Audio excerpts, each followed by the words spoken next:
Welcome. In this video I'm going to talk about open science. So what is open science? Well, one of the very fundamental ideas is this notion that science is all about standing on the shoulders of giants. As Newton famously said, it's all about actually building on the common stock of knowledge. However, that's not quite a reality in many areas. In many areas we in fact have paywalls and access to information is severely limited. So one of the rallying cries for open science was to get rid of these paywalls and to move towards open access to the outputs of all kinds of scientific endeavors. However, open science is not just about open access. It's also about a range of other ways of making science more open. One of them is open data. So people who are advocating for open science don't just want journal articles to be open to access, but also the underlying data. They also want a lot more transparency into methods and into the process of conducting science. Then another aspect is open source. Open science is very often linked to people suggesting that we should all be using more open source software. Partly for ideological reasons, it's another way to contribute to openness, to accessibility, but also because it supports open methods and open process, if you can actually see what's going on under the hood in the software. And then the final aspect is around open education. So how can we make the knowledge that's needed to engage with science, to start conducting research, how can we make that more openly accessible? Why does all of this matter? Well, there are a lot of promises from open science, and one that has been put forward by the European Association of Research Libraries is this statement. And they say, well, we actually expect that open science will lead to more transparency, unsurprisingly, because that's what it's all about. But then indirectly, it will lead to better quality, it will lead to more people actually engaging with science, and it will lead to faster discovery. And I think that's true, that's all something that we can expect from greater openness in science, and that's why I'm actually quite excited to be talking about this with you, to you. A very specific purpose of open science, and something that was quite important in starting the recent focus on this, is the idea of addressing the replication crisis. So Nature, one of the biggest journals in the natural sciences, conducted a survey among scientists asking, do you think there is a reproducibility crisis?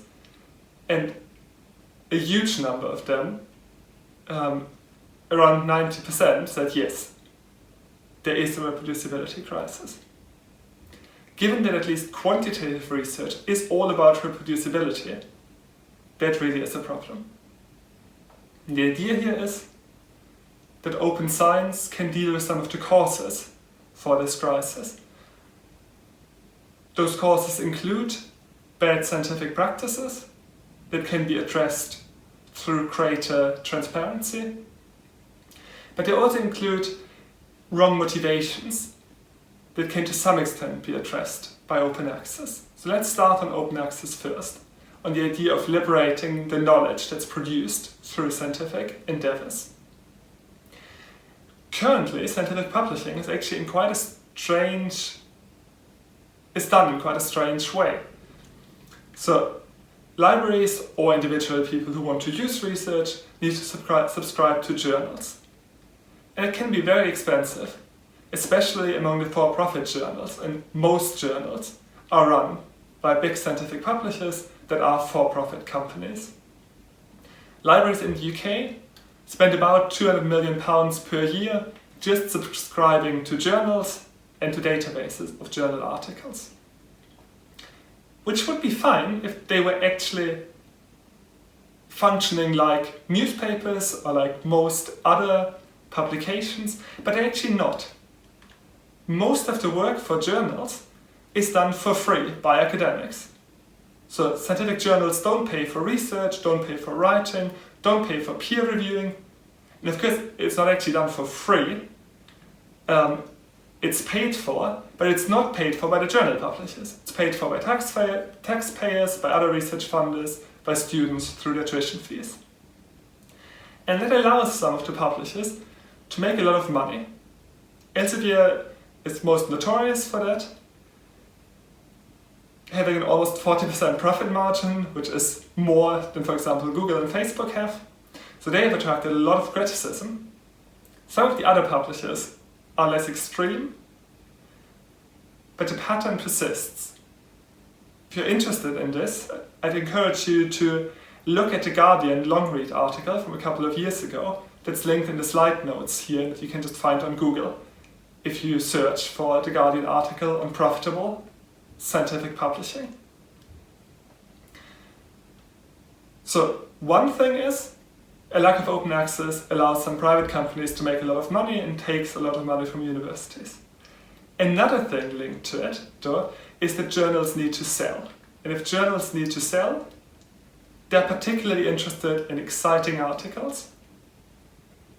Those are not necessarily the most solid articles. So part of the reproducibility crisis might also be about the kinds of articles that get published. So what are alternatives? So one alternative that lots of journals have now introduced are publishing charges, where authors or their funders can decide to pay, usually around $1,000, more or less depending on how prestigious the journal is. And then their article is available to the public openly. But still other articles in the same journal are behind the paywall. So that's what happens through the publishing charges. A couple of journals are entirely open access. Everyone needs to pay to be able to publish in them. One issue with that is that some of those journals are trying very hard to sell. So this is the idea of predatory publishers that just promise scientists that the research gets published pretty much no matter what. That's of course not particularly prestigious then, and takes away from the main function that journals should have, which is a function of quality control and curation. Another alternative to paywalls are maybe so-called new journal models that are quite close to older, not-for-profit journals that might be run by associations of scientists or by universities. One example for that is the Psych Open collection of journals. They have a bit of funding from the European Union, but it's mostly just run by universities, by academics. They are open access journals that are critically peer reviewed, so not everything gets published. They don't have publishing charges and they don't have subscription charges. So clearly someone needs to pay a little bit. Here the model would be that research funders pay for the necessary costs involved with publishing a journal. Of course, those journals are generally not printed on paper, but it's a question whether that's really necessary nowadays. And then a third option that more and more researchers are taking advantage of, but not everyone is, are the options to actually just share your published articles online, which most journals allow to do after an embargo period, anywhere between 6 and 18 months. So if you look at ResearchGate, for example, where lots of researchers have profiles and share articles, many of them are these self-archived articles, usually published behind paywalls, but then made accessible to the broader public. That's about open access, liberating the research outputs. A second aspect is liberating data. And the first thing that's being requested more and more, especially by top journals, is that data gets published alongside articles. And it's helpful because it allows a reader to reproduce the research and maybe also do some robustness checks. See whether a slightly different analytical approach still leads to the same results. And this can be, in fact, life-saving, many people would argue. there was this rather famous working paper on the impact of national debt that was published just at the height of the economic crisis. And the paper found that a national debt to GDP ratio of over 80% is very damaging for economic growth. Lots of people bought into this. George Osborne talked about it in the UK Parliament, used it to justify austerity. The problem was that the results in the paper were based on a mistake in the Excel analysis. They used wrong column references. A couple of years after the paper was published, some students decided to reproduce it, but the data wasn't publicly available, so they had to go to the authors, had to convince them to share the data, had to wait for quite a long time, and then it became apparent that there was quite a fundamental mistake in that paper. Open data might actually have saved us from a fair bit of austerity. So it is very helpful that more and more journals enforce that. Publishing data alongside research articles also makes it easier to run secondary analysis, where other researchers might have a slightly different question that the published datasets can still address. However, another part of liberating data deals with the so-called file drawer problem. So we know that significantly more results get published if they support the research hypothesis. If results don't support the research hypothesis, then for various reasons they don't get published. Some argue that it's mostly because researchers don't bother writing them up. But that then biases the literature. It gives us many more articles that support research hypotheses, many fewer articles that don't support their hypothesis they set out to test. Which leads to a problem with significance testing and just to a problem with the state of the literature. And some initiatives to address this. One example are registered reports, where basically scientists submit their plan to a journal, their introduction, their method section, and at that point peer review takes place. And if the article gets accepted, it gets accepted regardless of the results. So the idea is, if you submit high quality research, then in that case it will get published, whether or not you find evidence in support of your hypothesis. However, all of these initiatives seem very unlikely to be able to close the gap entirely, because for scientists it will always be more inspiring to write a paper that has an exciting finding than to write a paper that says, well, we didn't find what we expected. We don't really know much more than when we started doing this piece of research. But publishing well-documented data is a very easy thing scientists could do at that point, rather than writing up a whole article, going through a very difficult publication process because lots of journals don't find null findings particularly interesting. Rather than doing all that, the first step might be to just get the data out there, so that others actually looking across all publications, all evidence regarding that particular phenomenon can at least come across the data and see that there might be non-significant findings alongside the significant findings that have been published.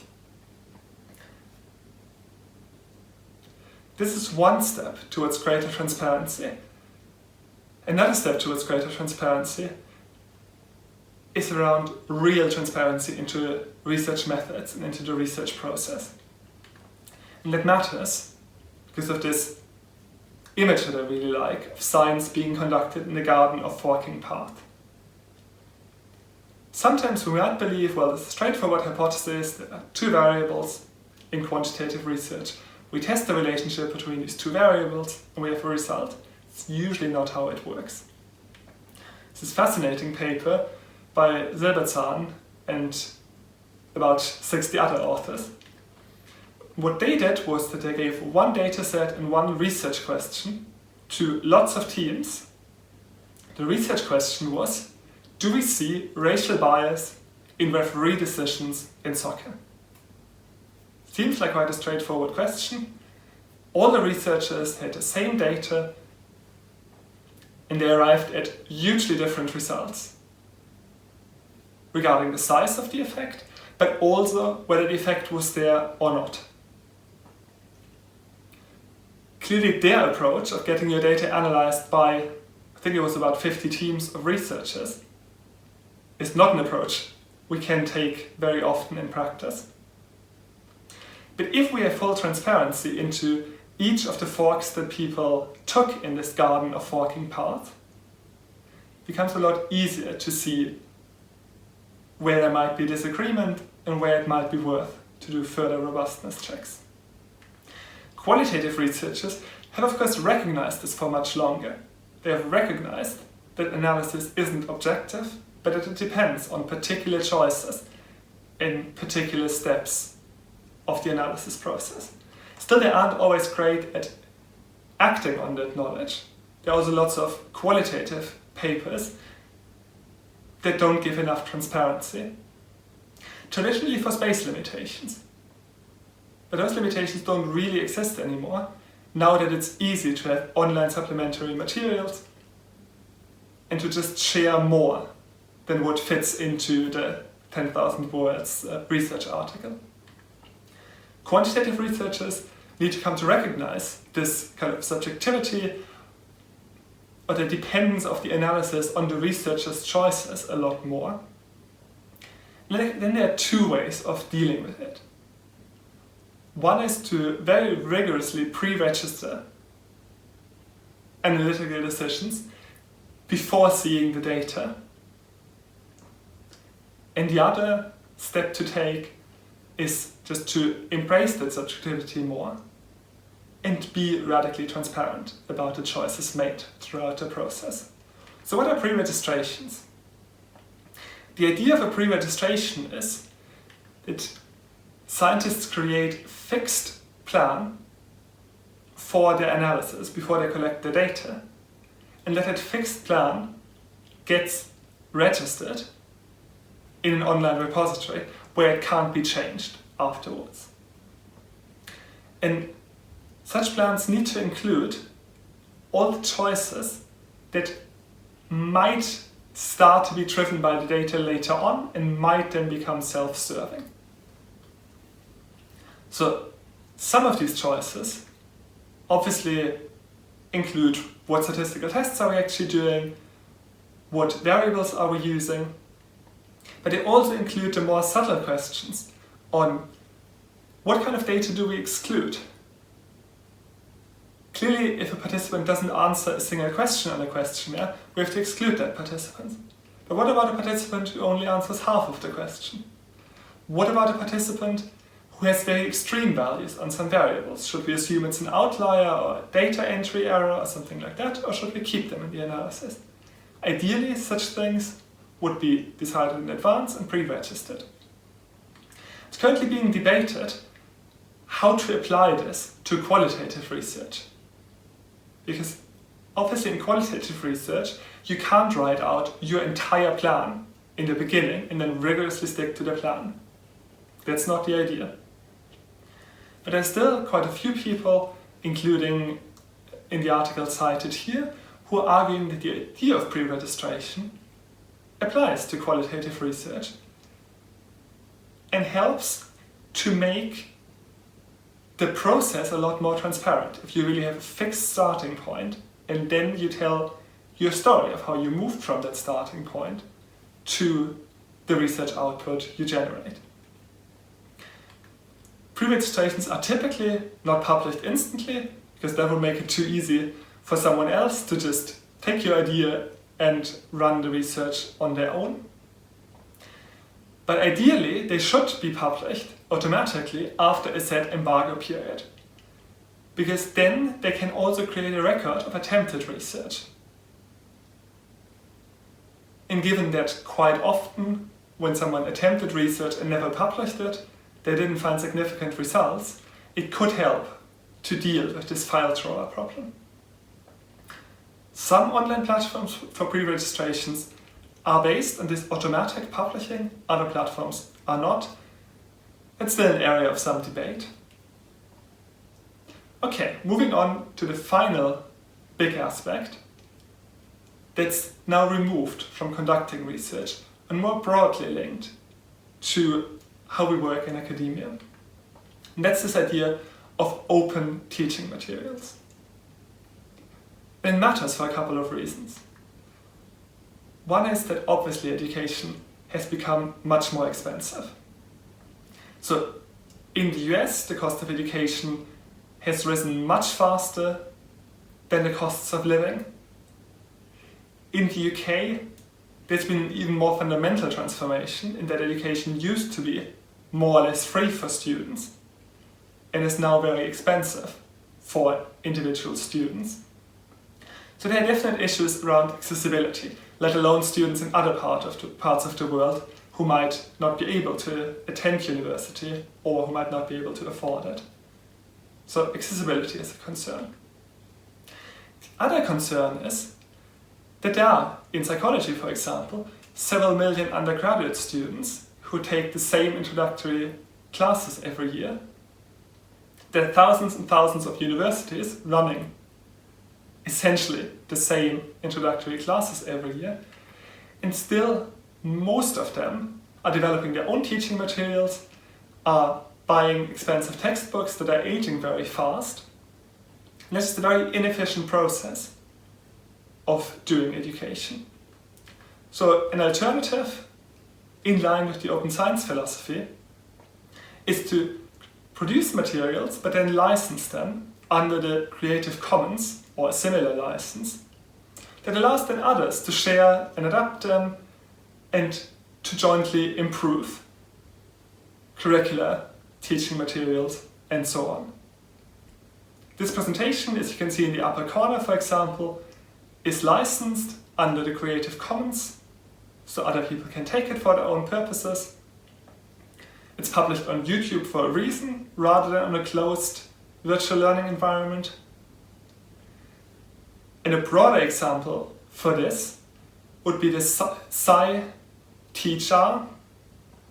project at the University of Glasgow, where they switched their statistics teaching towards R, an open source statistical coding environment, and used that to develop their own publicly available, freely adaptable teaching materials. And all of this can reduce costs for education, but more importantly, it can improve quality, it can free up the time of those teaching so that they can focus more on things that really affect individual students. And it can promote access more broadly. Because then even people who are not either attending university at all or able to take a particular class can access materials and learn from them. And briefly on open source software, the idea behind it is that particularly in quantitative research, the analysis code that people use is a part of the methods because it determines what is actually done to the data. So it should be published. And it can be done in any statistical software package with the exception of Excel, which is why that's definitely not a great way of conducting research. But even people conducting research with SPSS, with Stata, with some of the big commercial statistical analysis tools, they can in principle publish their code, but they can only do it at a very high level. Because very quickly, the underlying implementation becomes IBM's, in the case of SPSS, trade secret. So an alternative for that is to use open source software that's developed by academics and other users in a community and that allows scientists to inspect what's going on under the hood. And in my personal case, for example, I have done this with one of the frequently used statistical tests. I was able to look at what's going on under the hood. I discovered an area of disagreement on how to implement that particular test. And now, regardless of whether or not my interpretation is better than the interpretation of the author of the code, we now have a lot more transparency on why the result comes out a certain way and why I would like to report a slightly different result. That would never be possible using a closed source software package. Unfortunately, most open source packages, most open source software environments require a steeper learning curve. So this might actually be the most difficult part of open science to get involved with. So how can you get involved with open science? One very straightforward thing is to actually look for publicly available data, use that data, cite that data. Because a lot of academia is driven by citations as a primary incentive. So if people see that resources they make openly accessible are actually used, it can fuel this transition into a different way of doing science. Second step is to actually share your data and your materials in any piece of research you do, including a master's dissertation, a PhD dissertation, whatever it might be. Of course, there are some ethical and legal limits due to data protection, due to anonymity, but there's some really good guidance on how data sharing can be done responsibly and productively, even with things like interview data, for which I'd encourage you to look at the articles cited here. One place to share data, to share materials, is on osf.io, which is the webpage of the Open Science Foundation. It's a great online platform to make whole research projects open, from pre-registration to data sharing afterwards. Obviously, it's worth trying to share research results publicly. That might take the form of trying to publish research in open access journals, such as the European Journal of Counseling Psychology, which is part of PsycOpen. Or it might just involve posting a dissertation, posting a self-contained chapter on PsycArchive, which is a preprint platform that's now also indexed in Google Scholar and that's actually accessible to people interested in research. Just doing research that's never published is very sad because it wastes your time and the participants' time. Doing research that waits for a very long time to get published behind a paywall is also unfortunate. And then when engaging with research, the final step of getting involved with open science and valuing it is to really look for articles and recognize when they're open. The Open Science Foundation has introduced these badges for open data, open materials, and pre-registrations. There are badges for open access as well that are visible. And I personally try to, if I have two equally good sources to support a claim, to then cite an open access source. But in any case, it makes sense to recognize the value of pre-registrations. Open science is still a broad area, it's developing fast, with many debates, so this is just my personal summary of things that I think you should take away. Firstly, open science is a very broad and diverse movement, where people have different areas that they prioritize, that they find most important. It's generally including access to research results, so open access to journal articles, ideally also with the copyright that anyone can modify things, can reuse parts of the research, because of attribution, but in a way that makes it easy to build on previous work. Open sharing of data, open communication and transparency into methods and the research process. And what I find very important, open access to teaching materials and collaboration in their development. And I think open access can support the mission of academia in a couple of different ways. So it can really help us to create public knowledge that actually influences what people do, because many practitioners are definitely not able or willing to buy expensive journal subscriptions to then read a couple of articles that are relevant to their practice. But if those articles are freely accessible, people might be much more likely to read them and implement them. And making scientific findings freely available and easily discoverable, which is another important topic, just makes it much more likely that people can stand on the shoulders of giants and that science can progress faster. There are a couple of big challenges that remain. One is around business models. So for current scientific publishers, open access, of course, is a problem. It's easy to transition from a reader pays to a researcher pays model, but that only addresses a couple of the issues. So there's a need to figure out some new business models, some new models for making publications work. And related to that, there's an issue around incentives. So at the moment, most researchers in many countries are pretty much just incentivized for getting articles published in a certain list of highly ranked journals. As long as that's the main metric, it becomes difficult for people to invest lots of time into things like data sharing, let alone things like developing good teaching materials. So there's certainly a need to realign some incentives,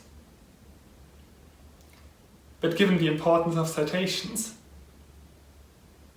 there's also something people can do for each other when working in research to promote open science, namely prioritize citing articles that embrace open science principles. Another challenge clearly is how to best apply these principles, these ideas to qualitative research. There's a lot of work being done on that at the moment that I think is making quite rapid progress. And the fundamental ideas of making science transparent and freely accessible obviously apply to quantitative and qualitative researchers alike. It's a transition that everyone can contribute to. I've shared a couple of ideas regarding how you can do that, but I'll be curious to hear about your ideas in the comments below the video. Thanks for watching.